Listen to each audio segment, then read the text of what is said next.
Hello friends, and welcome to another episode of Team Jesus Outdoors.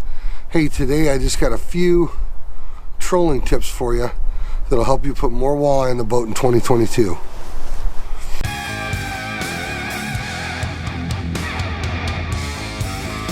Friends, I've done a whole bunch of trolling in my day, and if there's one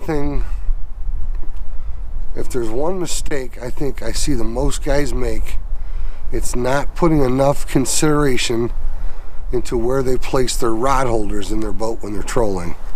I know oftentimes a guy will select his trolling rod holder location based on necessity. Not all boats are built the same. Some boats are way more friendly to trolling than others. So I get it that some guys don't have a ton of options. But for the most part, I think most guys who have their boats set up poorly for trolling, it's because they didn't know any better, or they didn't give enough consideration to rod location, or they were just too lazy to do it the right way. In any case, putting your rod holders, mounting your rod holders in poor locations costs you fish. You will lose some fish with poorly mounted rod holders. If we have selected good rod placement for our rod holders, all of our rod tips on one side of the boat should be in a location that's easily viewed at one time. You see guys, walleye are oftentimes pretty light biting fish, especially when you get some of those 16, 17, 18 inch fish sometimes. I can't tell you how many times we've gone to pull in rods only to realize that we've been dragging around a 2-pound walleye for, who knows, 45 minutes or an hour. So it's critical when you're trolling for walleye to be able to detect those light bites and catch those light biting fish. Because not only did you drag around that 2-pound fish for an hour until you drown him, that was one rod out of your spread that did not have the opportunity to continue to catch fish. So it's really important that we detect those light biting fish. And we can do that in two ways. We can do that by reading our inline planer boards. And me personally, I always run functional tattle flag systems on all my inline planer boards. The vast majority of the time I run offshore boards, and I have the tattle flag kit installed on all my offshore boards. Some of my backup boards are Yellowbirds, and I have the tattle flag kits installed on those as well. So learning to read our inline planer boards, how they're sitting in the water, how they're reacting to the water and the waves. We can use our inline planer boards as sort of a bobber to kind of detect light bites.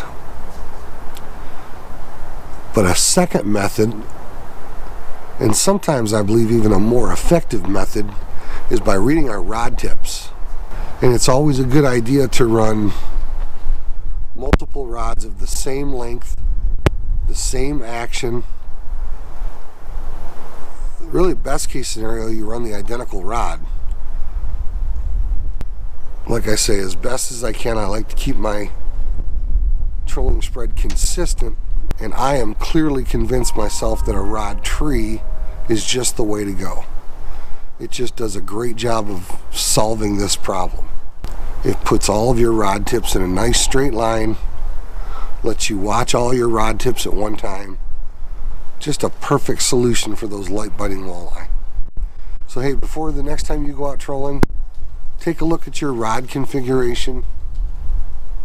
Could you do a better job of configuring your rod holders? Would rod trees work for you? Do you have a hodgepodge of different rods in your trolling spread? Do you have the opportunity in your boat with your current configuration to do a better job of placing your rod holders? Could you get away with a rod tree? Friends, thanks for watching this short episode of Team Jesus Outdoors. Hey, make sure to catch us next week when we're going to give you another walleye tip on line calibration. Hey, listen, I am not a pro. I'm not a pro angler. I'm not a guide. I don't pretend to know everything there is about walleye fishing or trolling in general. I'm simply trying to share with you some of the things that I have learned in my own trolling that works for me. I'm not suggesting that they're better than what anybody else is using. It's just what works for me. I simply offer it to you guys as something to think about, and maybe it will help you be a better angler the next time you're on the water trolling for walleye. Hey guys, Happy New Year. As you think about your New Year resolutions, or as you evaluate your life in 2022 and look at the things that you want to do differently or the things that you want to do better or changes that you want to make in your life, friends, I hope that you will give consideration to your spiritual life. The most important decision we will make in this life is what we do with Jesus Christ. I pray that in 2022 you guys will accept Jesus Christ as your Lord and Savior, make Him the Lord of your life, and find God's purpose for your life.